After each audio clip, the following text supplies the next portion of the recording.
भगवान श्री कृष्ण कहते हैं, जिसे तुम अपना समझकर मग्न हो रहे हो, बस यही प्रशंसा तुम्हारे दुखों का कारण है। देखा जाता तो इस अद्भुत वाक्य में जीवन का सार छुपा है और दुख और मुक्ति होने का मार्ग। श्री कृष्ण ने भगवत गीता में ऐसे ही कई विचार आपको बताए हैं जीवन और कर्म के बारे में।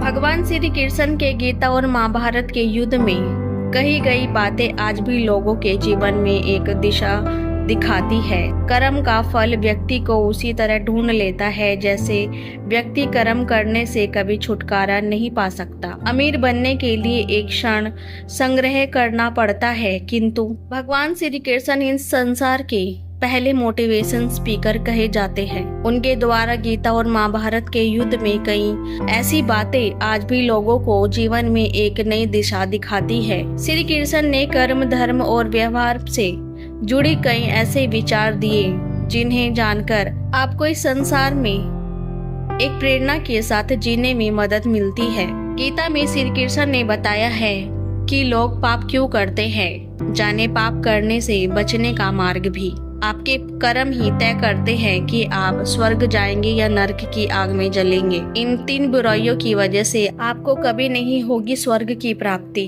सबके कल्याण में ही छिपा है अपने कल्याण का मंत्र।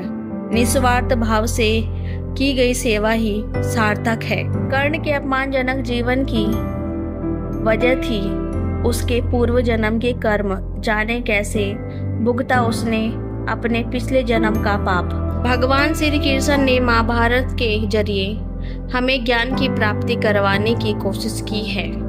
हम सभी का मन काफी विचलित रहता है। हर दिन हम मोह माया से घिरे रहते हैं। श्री कृष्ण ने श्रीमद् भगवत गीता में हम मनुष्य के उद्देश्य के मार्ग बताए हैं।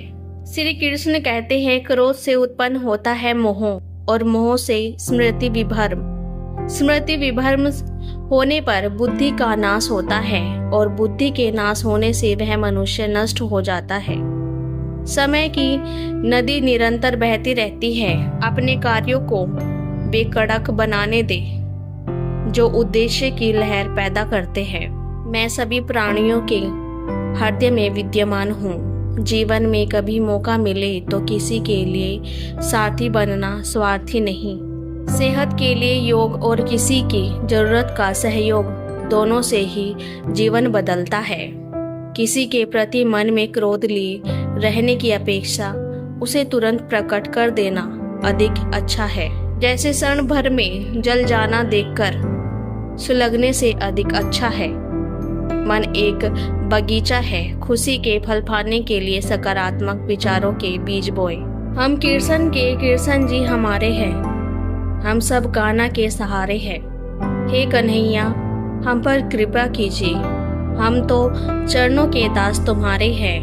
मन की गतिविधियां, होश व्यवहार और भावनाओं के माध्यम से भगवान की शक्ति सदा तुम्हारे साथ है और तुम्हारे बस लगातार एक साधना की तरह प्रयोग कर सके सभी कार्य कर रही है। आपके कार्य को आपके मूल्यों का प्रमाण बनाएं, क्योंकि वे शब्द से अधिक जोर से बोलते हैं।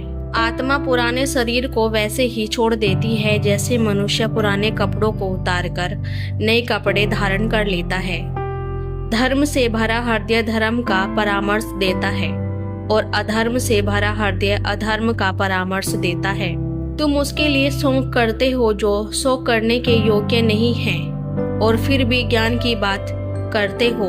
बुद्धिमान व्यक्ति न जीवन और न ही मृत्यु व्यक्ति का शोक करता है।